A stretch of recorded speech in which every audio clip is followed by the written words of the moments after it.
It's time for Declare Your Independence with Ernest Hancock.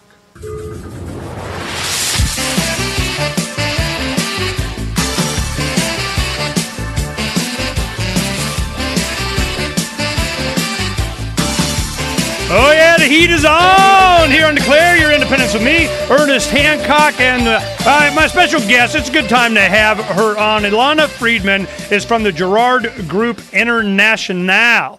Now, she's a senior analyst there, and her expertise is in, Homeland Security. Well, we're going to be talking about a lot of things, and I got some questions for her and such, but I want to go ahead and give her an opportunity to go ahead and introduce herself first and tell us about her firm that she represents and how we can benefit from her expertise, because this is what she wants to offer. Well, go ahead, Ilana, let's go ahead and have you introduce yourself to the audience so they can know what they're dealing with. Thank you, Ernie. Girard Group is has been in business for over 25 years, and our specialty is analyzing intelligence and taking all the little bits and pieces and connecting the dots and making them meaningful to law enforcement. That means intelligence that's actionable, that they can actually arrest somebody, take him to court, and have documentation that proves that the things they say about him are true. In the business world, that means getting intelligence about what threats and risks are out there for the company and within the industry, and helping companies to be more competitive in rapidly changing markets. So those are the two markets that we address: law enforcement and government on the one hand, with Homeland Security, and business intelligence for corporate America on the other hand. Okay, let me see if I can get this right for myself and the audience so we can understand what's going on here. They make movies about you guys. So wait, understand there's a difference between intelligence and espionage. Well, we don't do espionage. There's a difference. I'm wondering. This is my question. If I am International Corporation de la whatever, and I'm looking for some kind of a threat assessment from my executives going to another country or representatives of another country's corporation that wants to do business with me. If I'm going to be traveling and I got some important CEO people needs to go around, to be able to conduct business around the world and fly, I would imagine I might be calling someone other than the State Department, unless I got buddies there or something. I'm calling a private company that's going to help me with a threat assessment based on the individuals that I'm dealing with, the companies that I'm dealing with, the countries that I'm dealing with. Are you the kind of company that they're calling? That's exactly what we do.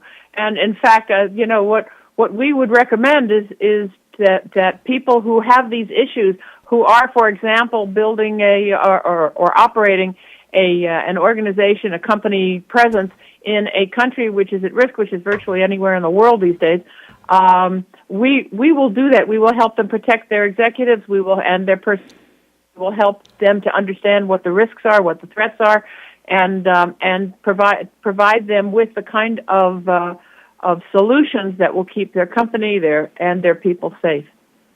And what they need to do is go to our website, and there's a telephone number there that they can call, and they'll Please go ahead and give out your website.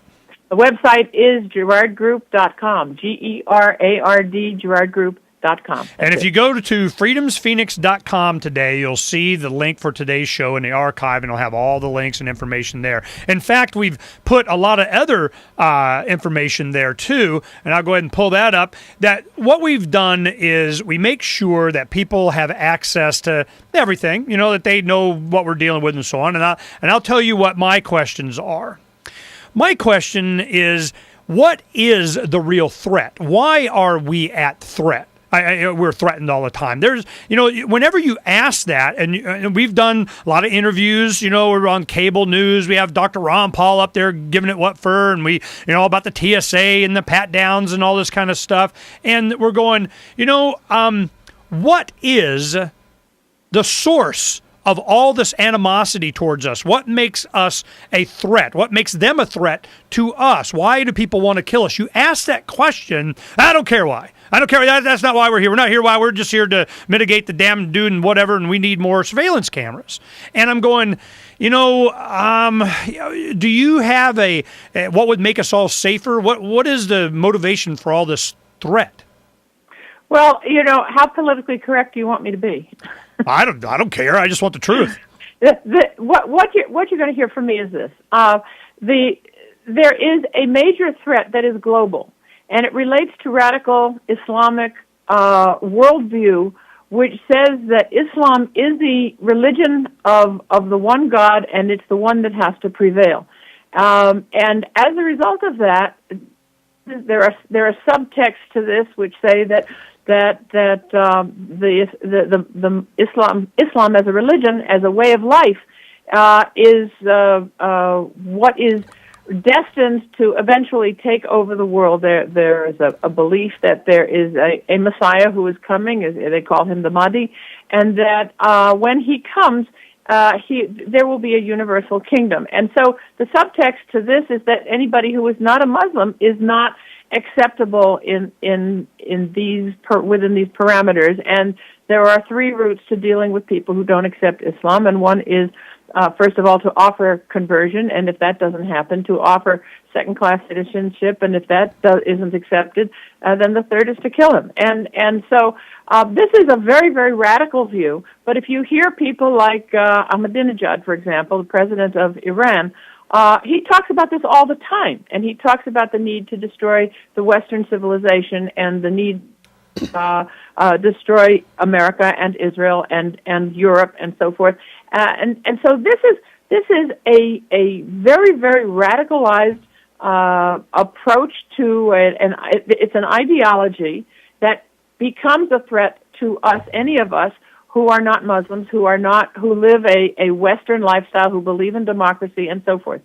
So the threat doesn't come from one place. For example, we hear a lot about Al-Qaeda, and there is a very real and present danger from Al-Qaeda. We know that they've put bombs on planes. They know and they put it on people, and they put it in cargo planes. So they're trying all kinds of different things. They've just published, Al-Qaeda of the Arabian Peninsula has just published a new edition of their magazine called Inspire, which is in English. Anybody can go on the internet and read it, and it tells. It's recruiting jihadis. It's people who want to essentially die for the furthering of the Islam of Islam, and so that's one. But that's only one thing. There are groups in the United States. There's more. Oh my goodness! There's more. Oh my gosh! Yes. Oh, see, I know. I'm just letting you guys let my audience know that I want to make sure you get to express yourself. But I got 15 gazillion questions, so I just want the audience to know.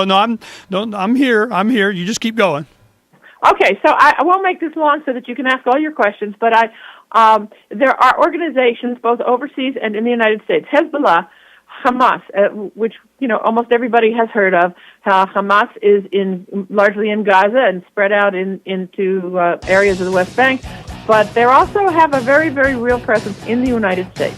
And all right. Well, we're gonna find when we come back. We're gonna be grilling Ilana Friedman. We let her have her say. I just want to know. Are we at constant threat now? I mean, this is our life. This is what here we go. They're putting 300 cameras in Houston. They got all kinds. They want to put the scanners at bus stations and train stations. Is this where we live now? We'll find out when we come back.